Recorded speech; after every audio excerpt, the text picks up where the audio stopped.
The one thing you really got to give the Faraway Paladin is that it is a proper fantasy through and through. Sometimes it feels like we're playing a D&D campaign, and at other points it just feels like we're exploring a pure fantasy world that is just so captivating, even when it's just characters sitting around talking. And because this is the type of pure fantasy that it is, we can have situations where Menel casually gets roped into potentially becoming a big-ass tree someday and being one of the lords of the forest. As we learn, there are two of them, and they kind of take turns being in control to pass the torch over for the different seasons, and so the cycle continues. And because he was okay and got chosen to hold on to that power in order so we could go cleanse the other half of the forest, we get the confirmation that someday he will be chosen. And what does that mean? Does it mean like his body will fade, he'll be particles that then get blossomed into a tree?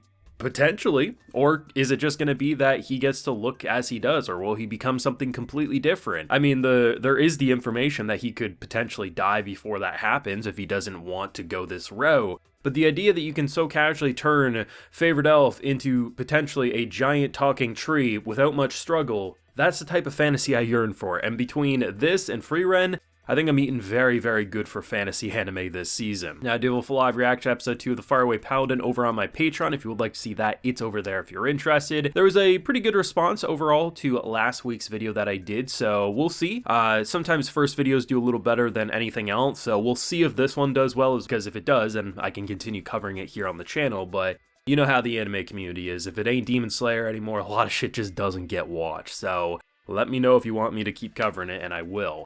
Now, this was definitely a more exciting episode than the first. Now, if you watched my video last week, I liked episode 1. I complimented the fact that characters just kind of sitting around talking or locating a book was very captivating. But they kickstart this episode with some great animation, showing our boy Will kicking ass, taking names. And overall, there's so many like little moments that you can easily overlook because there's some obvious moments like, okay, yeah, we fight a pretty cool looking boss, all things considered. Something that's ransacking the forest, making the tree just absolutely corrupted. I mean, the before and after is a night and day difference. Smog, just honestly, it looks like you're in a witch's lair, to then as soon as the tree gets hold of it, it just becomes a beautiful, almost spring-like aesthetic. It's just captivating, it's beautiful, you want a vacation there. But those aren't even like my favorite points of an episode in the Faraway Paladin. My favorite points are just like the moments where I take a step back and I say, actually, this feels different than what you would normally see. And an example I'll give is when they're getting information of, we're having story time at the end. Usually when characters give like a flashback or like they talk about things that happened in the past, or they're telling stories or whatever it is,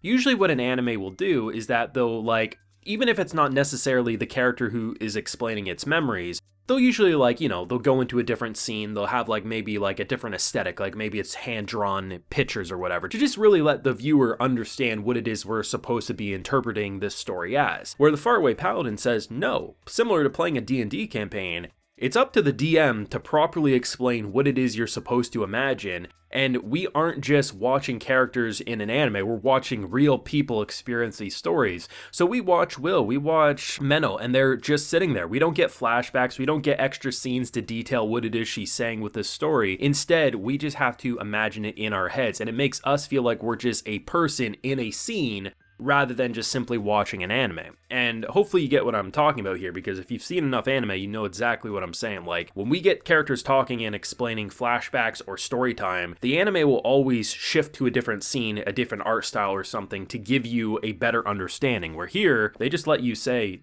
this is just how it is. Like, we're telling a story, it's up to your own imagination. And that really is a compliment. It's, you can make an argument why maybe the other way is better, but at the end of the day, this does help a scene like that stick out in the Faraway Paladin. Now, the action was pretty good. I mean, we get to see some fun moments. I mean, it's clean, right? Like I literally think it's like one of the first moments we see a very clean, like, spear thrust, and just to see them kick ass, see them take names, to then build into the trees just running amok was honestly interesting, because at first, I thought we were going to fight the tree, right? Because once we get in there, like I didn't really see anything other than like the face on the tree. So I was like, oh, this is going to be cool. Probably have to deal with some roots and stuff. And instead, no, it's just they get swarmed, but very quickly do they kick ass and take names. And it was beautiful to witness, because what's interesting is another thing about the show, like the Faraway Paladin, is Menel has to go into the forest, right? There's some trials, there's some issues he has to deal with in order to be chosen. And If he does get chosen, well, he'll end up dying if he holds onto that power for too long. His body isn't capable. He's not a big-ass tree yet. And what ends up happening is Will starts approaching with him to go to this trial, and they're like, bro, you can't go in. This isn't your trial. And he's like, all right, bet. And then he sits there for half a day, and then he comes out. We have no idea what he experienced. He looks rather wore down, but we have no idea. Some people might want to say, oh, that's an issue because we don't get to see what he experienced. But I I kind of appreciate an anime that kind of rewards your intelligence and says, listen, just because Will is our MC doesn't mean he's going to participate in every single scene. He's not the MC to this world. He's the MC in his own life, and he's the MC for this anime. But at the end of the day, there's rules. There's situations where Menel or another character might have to go do something. They may never explain what happened because maybe it was just so much hell they went through, but we can see the wear and tear, we can see he did it, and that's all that matters. The fact that the anime rewards your intelligence in that way is something that you do kind of got to give a little round of applause to, because it's not just like this is a show where that's all it does. It's like, oh, we don't know the full details because of this reason or that reason. No. But there's enough of those that makes us appreciate the scenes we do get to have full context for a lot more, because we know this is a very interesting fantasy world. Whether it's the Iron Mountains becoming the Rust Mountains, you know,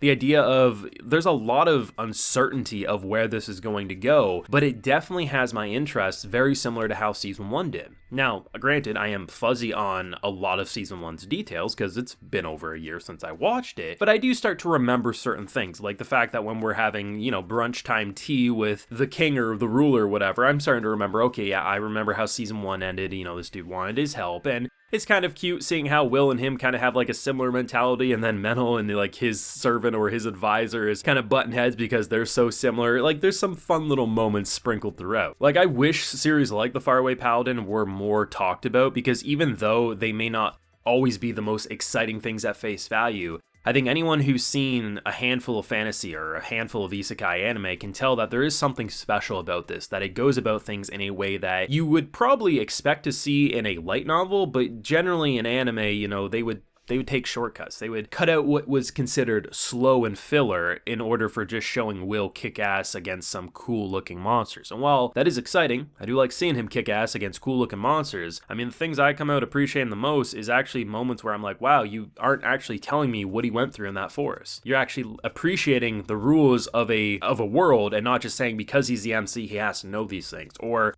you know, the idea that we don't have to have flashbacks or story time montages to understand the importance of the tale being told. We have an imagination. The anime respects us as intelligent people who can think about these things and imagine it, and those are my favorite moments personally. But let me know what you thought, because episode 2's here. It was definitely more exciting than episode 1 in my opinion, and I'm excited for more, and let me know if you want me to keep covering this one on the channel. So let me know down below. Leave a like if you enjoyed, subscribe if you're new around here, of course ring that bell so you get notified when I upload more videos to the channel. And like I mentioned, we have a full live reaction to today's wonderful episode over on my Patreon, and hey, while you're there, you also get a video shout out. So today we have Count Viscount, Phyllis, Ciaris, Fanny DuPont Hot, Isaac Farnsworth, and Alice Sosiev. So I appreciate the support, everyone. Please take care and have a good one.